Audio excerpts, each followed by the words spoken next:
A very warm good morning to all students. Welcome back in our English class. In our last video, we have read The Grandson Went to Abroad. He came back after 5 years. His grandmother met him at the station. So, let's read. But that was not so. After 5 years, I came back home and was met by her at the station. She did not look a day older. She still had no time for words. And while she clasped me in her arms, I could hear her reciting her prayer. Even on the first day of my arrival, her happiest moments were with her sparrows, whom she fed longer, and with frivolous rebuke. कहता है कि मैं 5 साल बाद grandson बोल रहा है कि मैं 5 साल बाद वापस आया और मेरे को मेरी दादी स्टेशन पे मिली. कहता वो वैसे ही लग रही थी जैसे 5 साल पहले लग रही थी, बिल्कुल भी बूढ़ी नहीं लग रही थी. और फिर उस टाइम भी उसने एक भी वर्ड नहीं बोला, मेरे को बाहों में ले लिया. और जब मैं उसकी बाहों में था तब मेरे को उसको जो वो प्रेयर कर रही थी उसकी आवाज सुनाई दे रही थी. कहता है उस दिन भी उसका हैप्पीएस्ट मोमेंट हमारा किसके साथ था? स्पैरो के साथ. और वो स्पैरो को फेड कर रही थी. और जो स्पैरो है, आपको लास्ट में भी बताया था मैंने कि उसके कोई हेड पे बैठ जाती है, कोई लेग पे, तो वो उनको डांटती है. रेब्यूक होता है डांटती है.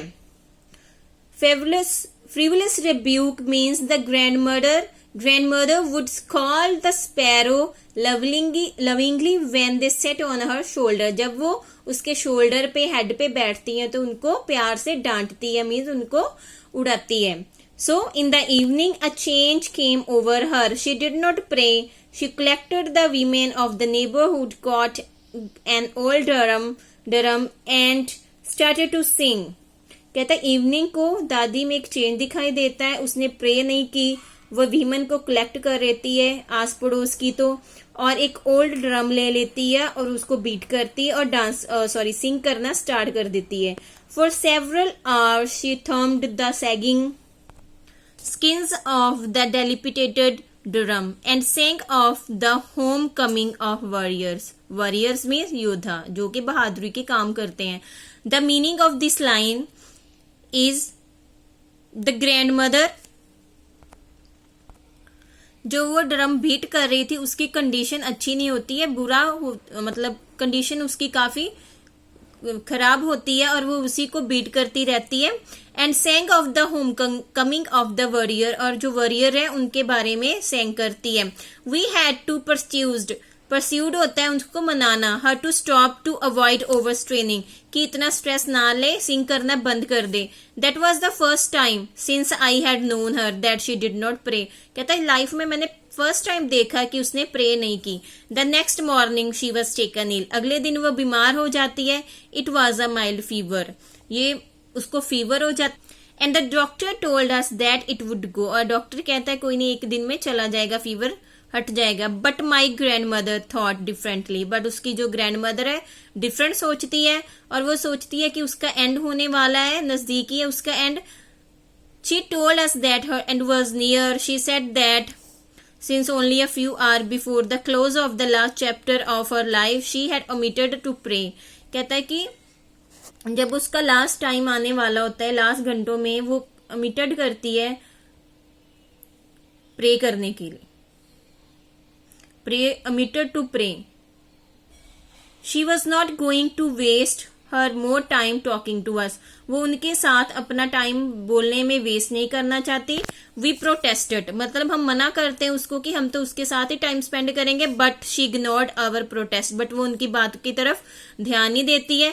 She lay peacefully in bed praying and telling her beads. वो लेट जाती है पीसफुली बेड पे, प्रे करती और माला फेरती है.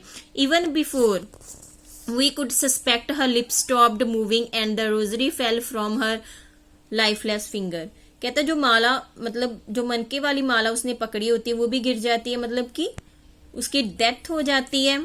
लिप्स उसके प्रेयर करने बंद कर देते हैं.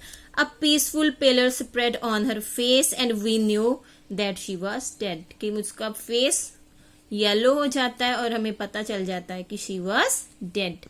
We lifted her off the bed and as is customary laid her on the ground and covered her with a red shroud. Shroud, कफन. कहता है कि बेड से उतारते हैं, जैसे कि रिवाज है, रीति रिवाज है कि जमीन पे लिटा देते हैं और उसको कफन पहना देते हैं. After a few hour of mourning मतलब दुख करना, we left her alone to make arrangement for the funeral. तो उसको अकेले छोड़ के दादी को वो फनरल की जो लास्ट कस्टम्स हैं उनकी अरेंजमेंट करने के लिए चले जाते हैं. In the evening we went to her room with a crude stretcher.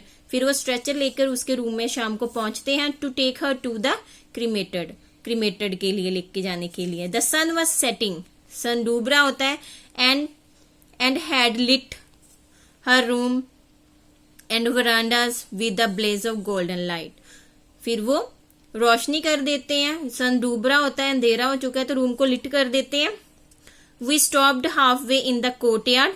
फिर उसकी बॉडी को कोर्टयार्ड में आंगन में लेके आते. All over the verandas and in her roof right up to where she lay dead and stiff wrapped in the shroud.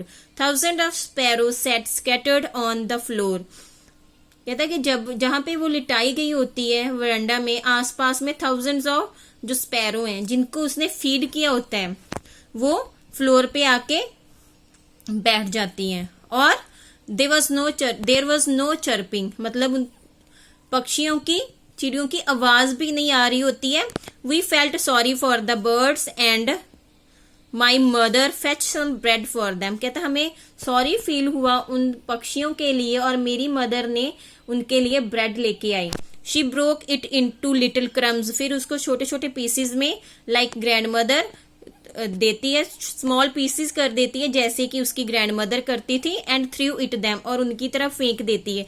The sparrows took no notice of the bread. और जो sparrows हैं उसकी तरफ नोटिस नहीं करती bread की तरफ. When we carried the grandmother's corpse off they flew away quietly.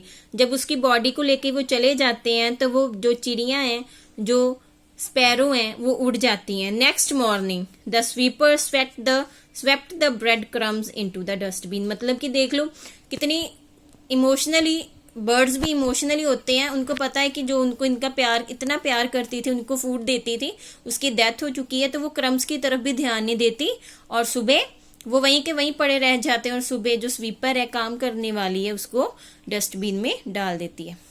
I hope बेटा आपको अच्छी तरह से अंडरस्टैंड कर लिया होगा आपने इस लेसन को. Read it yourself. This is our last video of the lesson. After that we are going to do its question answer. So bye, take care beta.